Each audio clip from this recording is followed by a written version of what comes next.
Hello, beautiful people. My name is Ashley, and welcome to my channel if you are new here. And if you are subscribed, welcome back.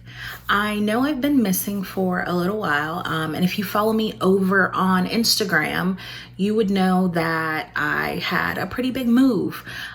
So I had to shut down the candle store and I had to move all of my things into my new house. So I'm currently sitting in my new candle making studio. It's not quite complete. I've got a lot of things that I need to sort out.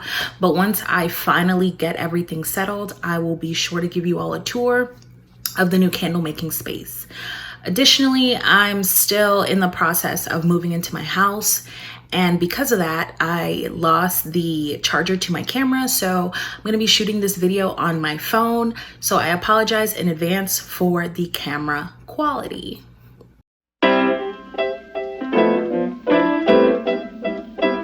So I just wanted to jump right in. If you're here, you're interested in my updated review of C-3.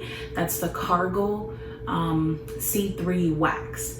I've been using it for about 2 months now, anywhere from 6 to 8 weeks. And I wanted to give an updated review because in my previous video, I reviewed all of the soy waxes that I've ever worked with.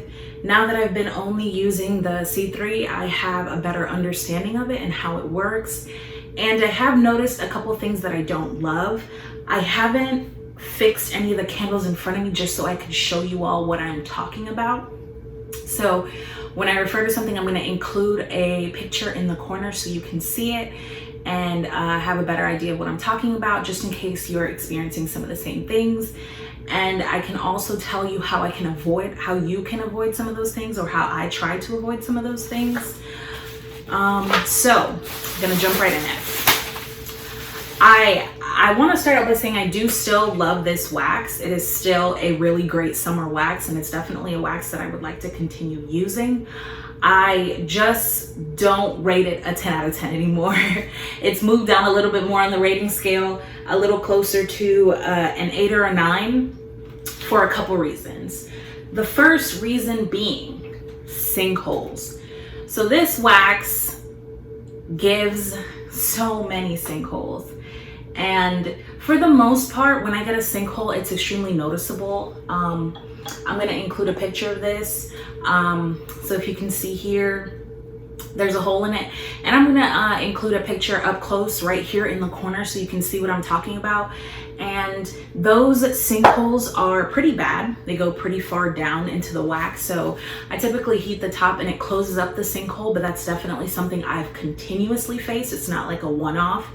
It's a consistent issue. And I've tried pouring the wax hotter and I've tried pouring the wax cooler. And the best way to solve this issue is to pour the wax just a little bit cooler. So the range is typically pour wax between 165 and 160. Normally around the 158 range is where I can get a pretty smooth top. Despite that, you'll notice that throughout this wax, there is some cracking. So even if you don't get a sinkhole, you'll notice that there is cracking. I'm going to include another picture so you can see what I'm talking about when I mean cracking. It's almost like there's a ring of separation within the wax.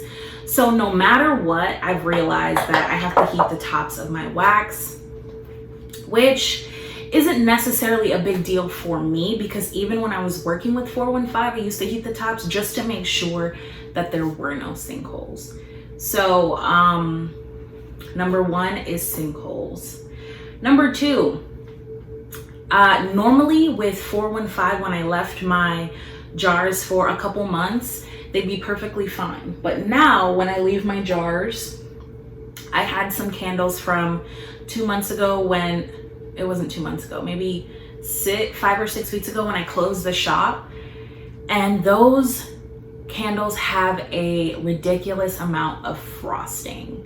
So I'm not really used to frosting because it's not something I experienced with 415 really.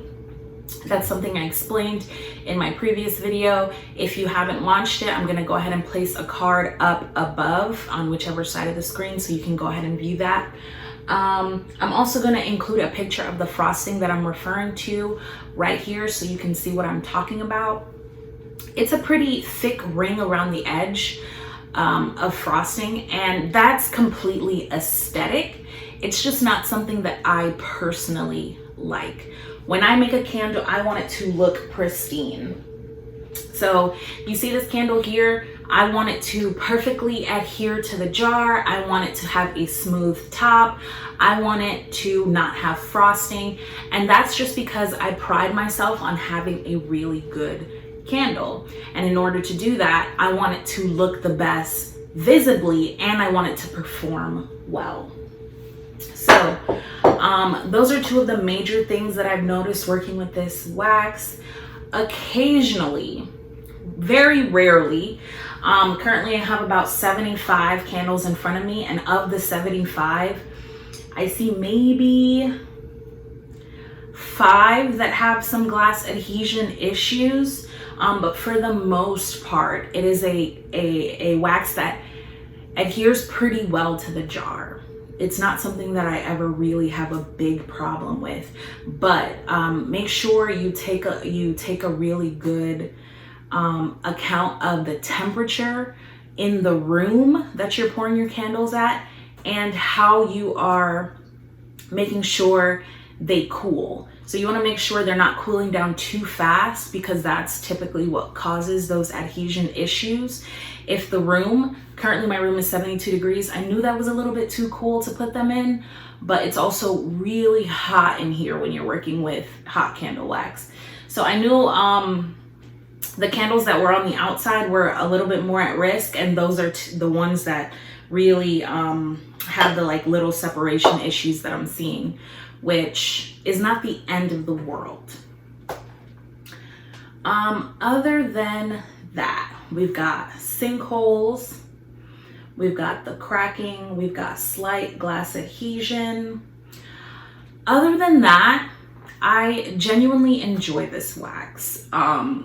It is definitely a wax that I would recommend. I don't know if I'd recommend it for beginners, because, well, I think every wax has its positive and negatives. Every wax is going to give you a hard time, especially if it's soy wax. It's going to give you a run for your money. But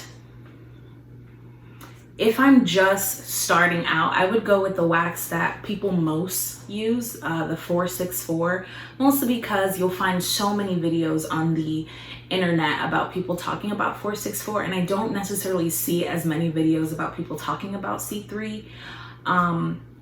Although I think it's an amazing wax, and I definitely will continue to use it.